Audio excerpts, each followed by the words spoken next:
Hi friends, அப்போ Bhumika YouTube சேனலில் இன்றைக்கு என்ன பார்க்க போகிறீங்க அப்படின்டா, இன்றைக்கு வந்து பழம்பொரி பார்க்க போகிறோம். எப்படி செய்கிறன்றதை பார்த்து நீங்களும் ட்ரை பண்ணுங்க.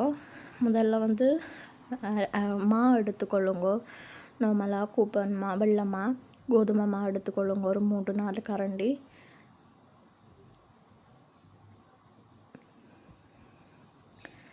அது பிறகு பார்த்திங்களா சீனி போடுங்க. அது ஒரு 3 கரண்டி போடுங்க.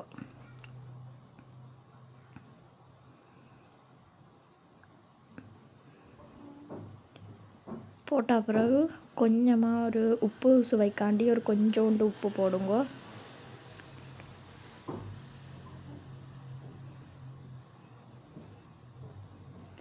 உப்பு போட்ட பிறகு மஞ்சள் எடுத்துருக்கிறோம், கறி மஞ்சள், அது ஒரு கொஞ்சம் போடுங்க.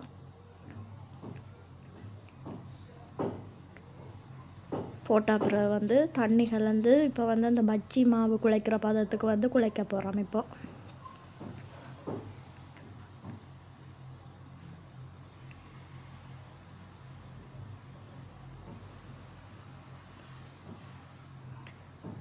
நல்லா குழையுங்கோ. மாவு வந்து நல்லா தண்ணி பதமாக இருக்கணும், கட்டியாக இருக்கக்கூடாது. இப்போ பார்த்திங்கன்னா தெரியும், நல்லா தண்ணியாக இருக்குது. பார்த்திங்கன்னா வாழைப்பழம் போட்டு பஜ்ஜி மாவுக்கு எப்படி குழைப்பீங்களோ அதே மாதிரி இதை குழையுங்கோ. நல்லா அடித்து குழையுங்கோ.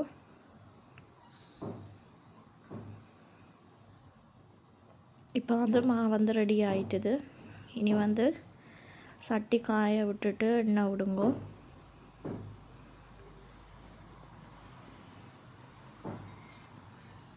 சரியான சுவம் மக்களே, ட்ரை பண்ணி பாருங்கோ.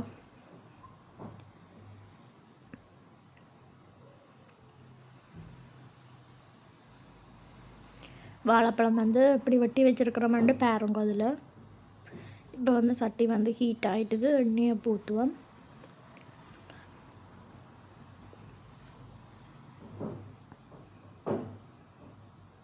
பொரிக்கக்கூடிய அளவு எண்ணெய் விடுங்க. நல்லா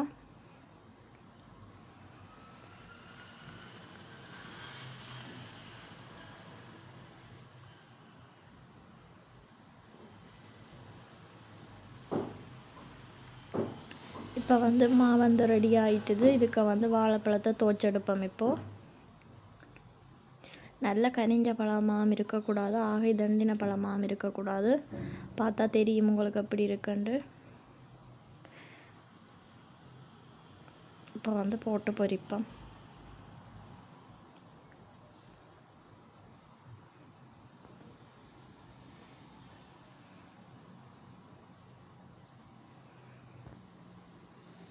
ஏன்னா கொஞ்சம் கவனமாக போடுங்க. இது வந்து வாழைப்பழம் வந்து மாவுக்குள்ளே வந்து துவைக்கக்குள்ளே என்ன ஆகுமெண்டா டப்பன் உடைஞ்சிரும்.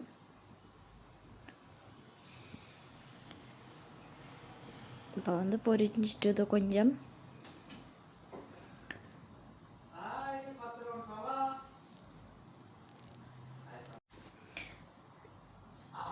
இப்போ வந்து மற்றதையும் அப்படியே பொரிச்சிடுங்கோ. போட்டு உண்மையாக சொல்கிறேன் மக்களே, ரொம்ப நல்ல டேஸ்ட்டாக இருந்தது. ட்ரை பண்ணி பாருங்கோ. இது வந்து கூடுதலாக வந்து கேரளா பக்கங்களில் வந்து இந்த டிஷ் வந்து சரியான ஃபேமஸ். பழம்பொரி, சக்கப்பொரி, ஸோ இதெல்லாம் நிறைய ஃபேமஸான உண்டு.